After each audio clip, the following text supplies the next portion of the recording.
अमोली ने फिर से 2 दिन की छुट्टी ले ली।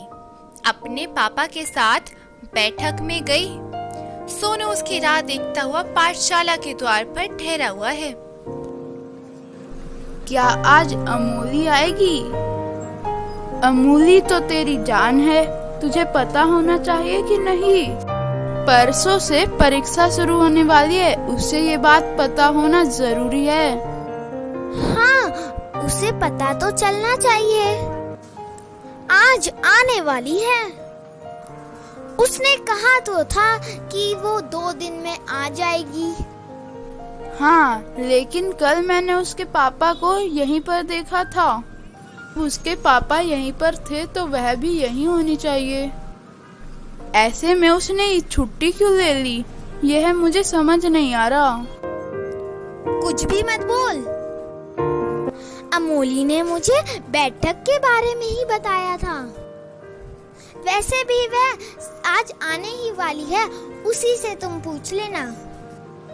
अरे यार, तू तो नाराज हो गई। मैं तो बस उसके पिताजी को बाजार में देखा तो यह सोचा कि वह तो इनके साथ ही आती जाती है।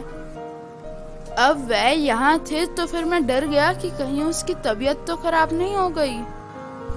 बस इसीलिए थोड़ा परेशान हो रहा था।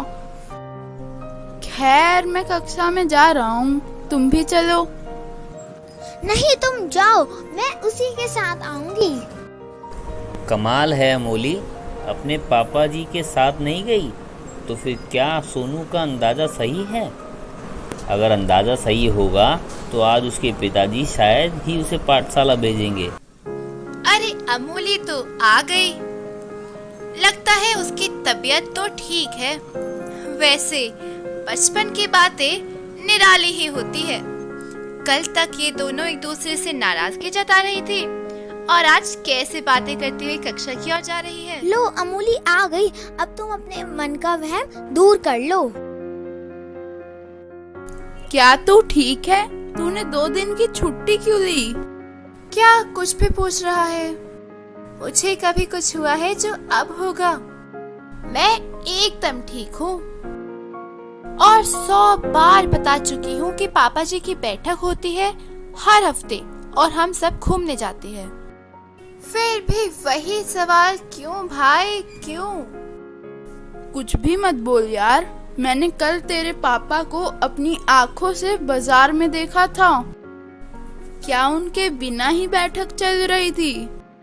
नहीं यार, गए तो हम तीनों ही, मगर जब हम वहाँ पहुँचे तो बैठक रद्द हो चुकी थी।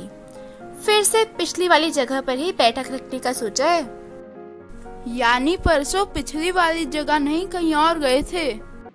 हाँ, और वह जगह काफी सुंदर भी थी। वहाँ पास में एक समुद्र तट था। वहाँ का नजारा बहुत सुंदर था। वो जगह माँ को काफी पसंद आई, इसलिए बैठक रद्द होने पर भी माँ ने सिर्फ पापा को ही घर भेजा। हम दोनों वहीं ठहरे थे। वहाँ लहरों को देखकर जो उत्साह और फुर्ती मन में जग रही थी, उसका क्या कहूँ। कोई भी आलसी इंसान वहाँ जाकर फुर्तीला बनकर आएगा। माँ ने अपनी कुछ सहेलियों को भी वहाँ बुलाकर पार्टी भी की। अच्छा, अमोली अपनी यादों में खो गई। पहले दिन पापा भी थे तो बस हम लोग चुपचाप घूम रहे थे।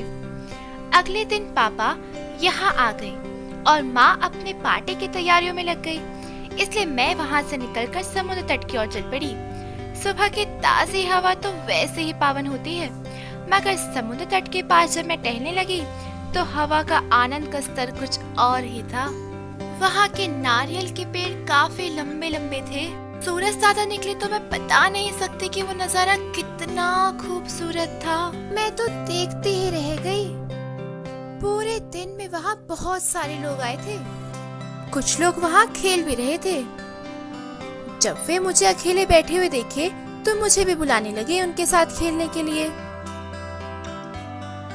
फिर क्या, मैं भी थोड़ी देर उनके साथ खेली। बड़ा मजा आया उनके साथ खेलकर। उन्होंने मुझे वहाँ की कुल्फी खिलाई। उसके स्वाद को जब भी याद करूं तो मुंह में पानी आ जाता है। कुछ देर बाद वे सब तट के पानी में भीगने लगे। मुझे भी बुला रहे थे, लेकिन इस बार मैं नहीं गई क्योंकि वे एक दूसरे को पानी में डुबा रहे थे।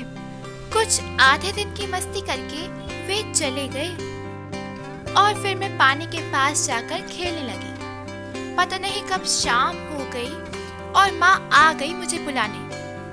कुछ देर उनकी सहेलियों ने जिद की कि तट पर खेलते हैं, तो माँ और वे सब खेलने लगी। फिर सभी थक गए और हम लौट आए।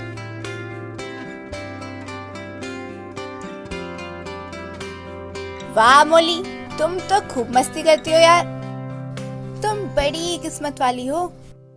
वैसे हमारे लिए क्या तोहफा लाई हो इस बार? मस्ती तो खूब करती हूँ, इसलिए तो हर हफ्ते जाती हूँ। इस बार मैं आपके लिए समुद्र में जो पत्थर होते हैं रंग बिरंगे, वे लाई हूँ। जब मैं पहली बार समुद्र तट पर जाकर आई थी तो शामू ने कहा था रंग बिरंगे पत्थरों के लिए, लेकिन सबको एक एक ही मिलेगा क्योंकि मैंने कुछ मेरे पास घर में रख लिए हैं। अमोली सच में किस्मत वाली है। इतना प्यारा नज़ारा देखने से आँखों की रोशनी बढ़ती है। कहते हैं कि अगर हम नज़ारों को देखते हैं तो हमारी आँखों की खोई हुई रोशनी लौट आती है। हालांकि अमोली की आंखें ठीक है। नज़ारों से काफी स्मृतियाँ बना सकते हैं। ये जो स्मृतियाँ है ये बड़ी कमाल की होती है। ये स्मृतियाँ उम्र भर ऐसे ही पलकों में लिपटी रहती है। सभी अपनी जगहों पर बैठ गए। लता और अमोली फिर से बातें करने लगी। अध्यापक जी आकर पाठ पढ़ाने लगे। जैसे ही पाठ खत्म हुआ, अध्यापक जी ने पेपर निकाला। कब, किस वक्त और कौन सी परीक्षा है, उसकी जानकारी उस पेपर में थी।